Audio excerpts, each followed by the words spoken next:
खबर पर रहना चाहते हैं आगे तो डाउनलोड कीजिए एबीपी लाइव ऐप। झड़ दे यार बुलेया, सुन ले पुकार बुलेया, तू ही तो यार बुलेया, मुर्शिद मेरा, मुर्शिद मेरा। दोस्तों, मैं हूं रवि जैन और इस वक्त मेरे साथ मौजूद हैं जाने माने गायक अमित मिश्रा, जिन्होंने ऐ दिल है मुश्किल का गाना बुलिया गाया था और काफी लोकप्रिय हुआ था ये गाना। और इस गाने ने अमित मिश्रा को एक नया मकाम दिलाया था। अब वो आए हैं एक नया सिंगल लेकर जिसका नाम है दास्तान। बहुत बहुत स्वागत है अमित एबीपी न्यूज से बात करने के लिए। हम चाहेंगे कि इससे पहले कि हम बातचीत शुरू करें, आप अपने गाने से ही बात को आगे बढ़ाएं। आप अपना गाना ही हमें थोड़ा सा सुना दें। जी, तो ये गाना कंपोज किया है अपूर्व जी ने और लिखा भी है अपूर्व जी ने। एंड हियर आई वुड हम couple lines of this song. और हुई फिर दास्तां शुरू हमारी एक दफा, सितारों के आगे की बातें संग संग हमने की थी, बोलो ना क्यों अभी वो सितारे नहीं है, हुआ क्या हमें बताओ मुझे, वो रातें हमारी हुई थी जो पहले, हुआ ये क्यों नहीं, बताओ मुझे, हुआ क्या हमें, हुआ क्या तुम्हें, हुआ क्या हमें, हुआ क्या तुम्हें।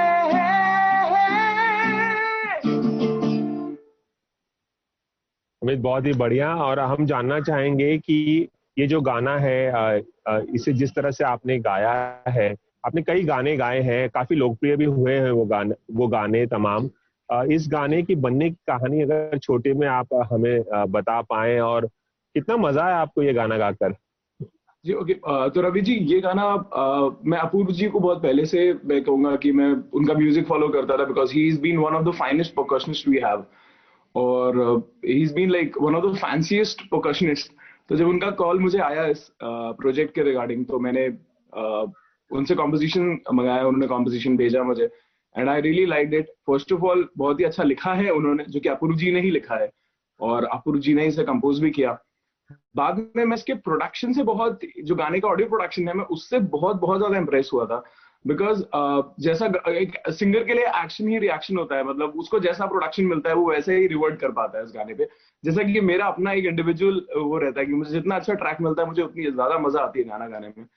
तो this is how we got in touch with together, me and Apurva ji. And of course मतलब उसके बाद फिर मैं बोलूंगा कि जो प्रोडक्शन किया है, यश पांडे जी ने प्रोड्यूस किया है गाने को, and brilliant brilliant brilliant job by Yash Pandey ji. And उसके बाद जब मैंने इसके पूरे स्ट्रक्चर को देखा, so there was hip hop in the song, there was alternative rock in the song, और futuristic trance भी, तो means all in one, the full track is like all in one। उसमें सारे genres तो मैं नहीं बोलूंगा, बट हाँ मेजरली जो यूथ को अट्रैक्ट करने वाले जॉनर हैं वो सारे जॉनर्स उसमें आते हैं।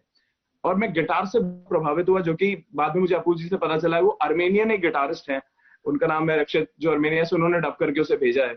और सो ऑल टुगेदर मैं बोलूंगा प्रोडक्शन को लेकर के मैं बहुत ही ज्यादा एक्साइटेड था।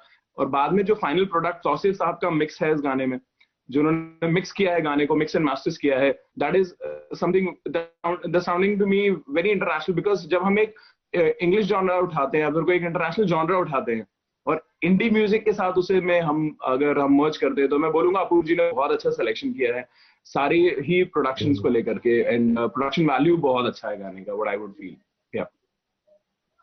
अमित, मैं जानना चाहूंगा, आप लखनऊ से बिलोंग करते हैं। आप फिल्म इंडस्ट्री में आने से पहले आप बैंड के सोहम बैंड के सदस्य भी थे, एक और बैंड के सदस्य भी थे आप।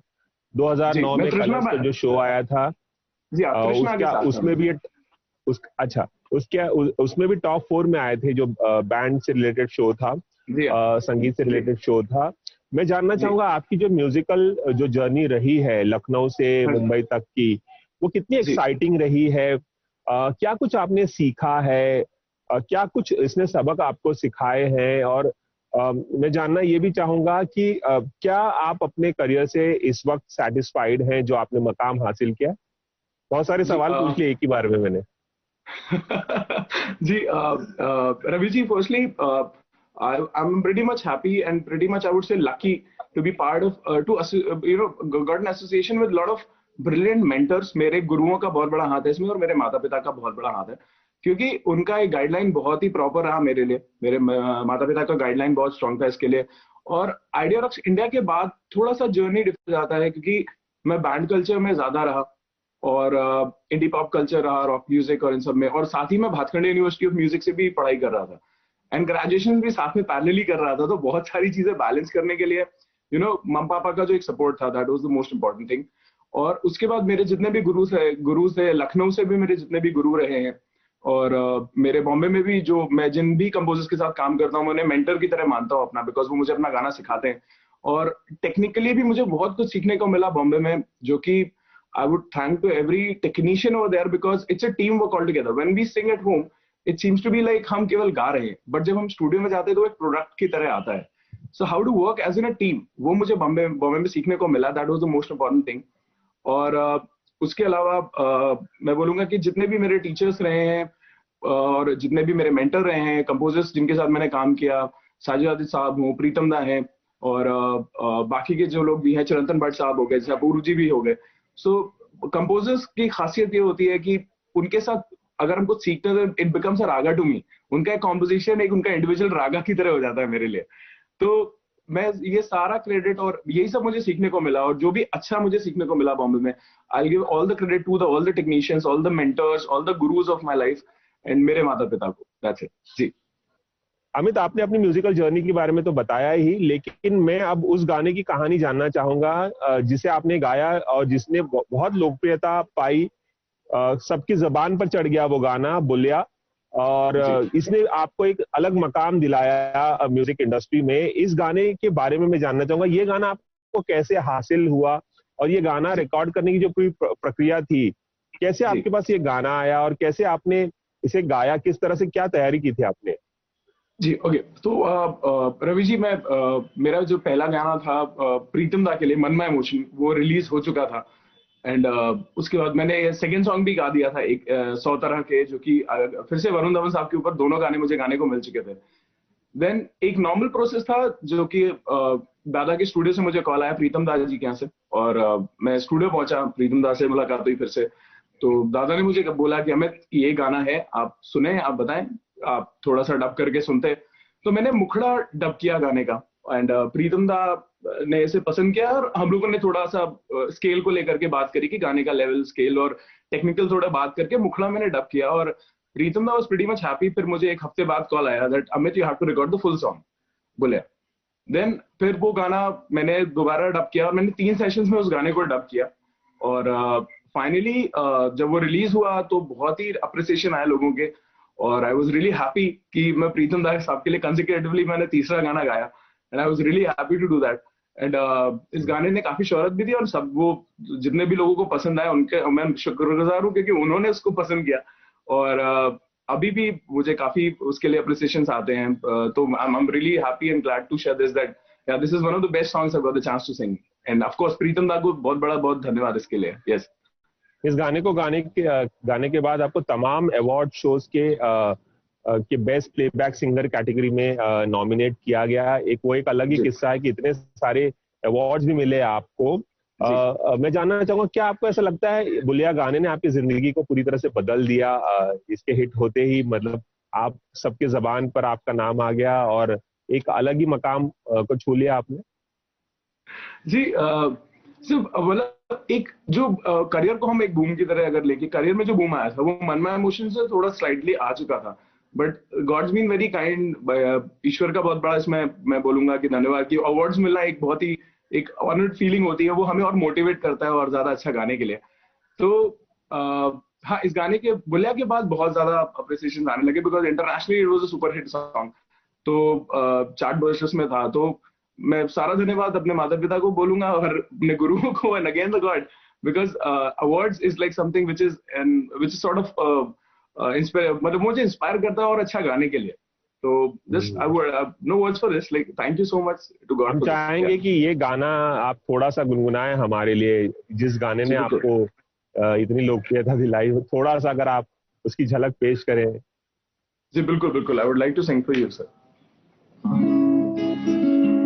जी, तो इसे कंपोज किया प्रीतम दा ने, and this pen beautifully pen by Amitabh Bhattacharya साहब, एंड इससे मेरे साथ में फीमेल वोकलिस्ट जो है उन्होंने शिल्पा राव जी ने गाया था, और मैं आपके लिए कुछ लाइनें हम करने की कोशिश करता हूँ।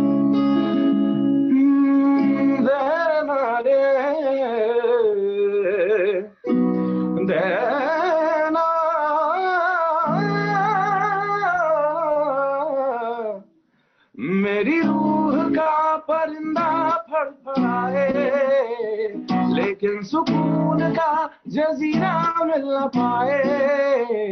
वे की करा एक बार को तजल्ली तो दिखा दे, झूठी सही मगर तसल्ली तो दिला दे। वे की करा राजन दे यार बुलिया, सुन ले पुकार बुलिया, तू ही तो यार बुलिया। मुर्शिद मेरा तेरा मुकाम कम ले, सरहद के पार बुलिया, परवरदिगार बुलिया। हाफिज तेरा मुर्शिद मेरा,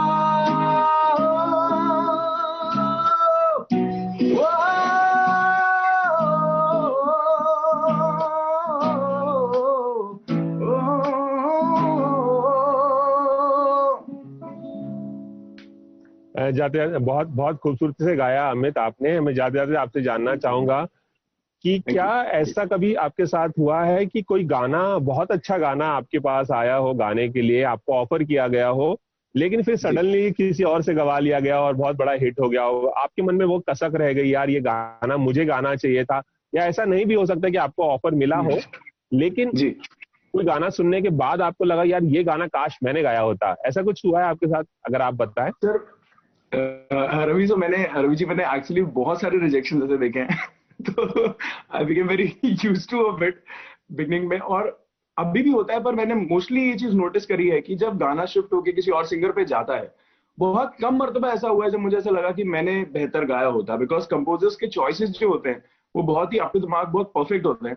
और ऐसे कई गाने हैं जिनको मैंने गाया और वो सिलेक्ट नहीं हुए, पर जब वो ऑडियो रिलीज हुए तो वो बहुत ही उम्दा और भी अच्छे तरीके से गाए गए थे। जो मेरा अप्रोच था गाने के लिए, उससे काफी अच्छे अप्रोच पे गाए गए, तो मैं उसे क्रिटिसाइज ही नहीं कर पाया। आई वाज लाइक कि जिन्होंने भी गाया या फिर जिन्हें फाइनली वो गाना मिला वो उसको डिजर्व करते थे। तो शायद से मैं इसी प्रोसेस को लेके, क्योंकि मैं स्टूडियो में जाता हूँ, अगर मैं 100% अपना दे रहा हूँ, कोई 120% दे गया उस गाने को, सो वो एक तैयारी भी है, और तैयारी के साथ मौके पे चौका जिसका रहता है।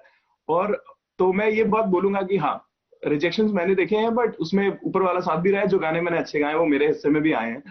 तो इसी पे आपकी बात का एक, आज सुबह एक शायरी सुनी थी। थोड़ा डिप्लोमेटिक हो रहे हैं लेकिन कोई बात नहीं but that's true sir, actually होता है।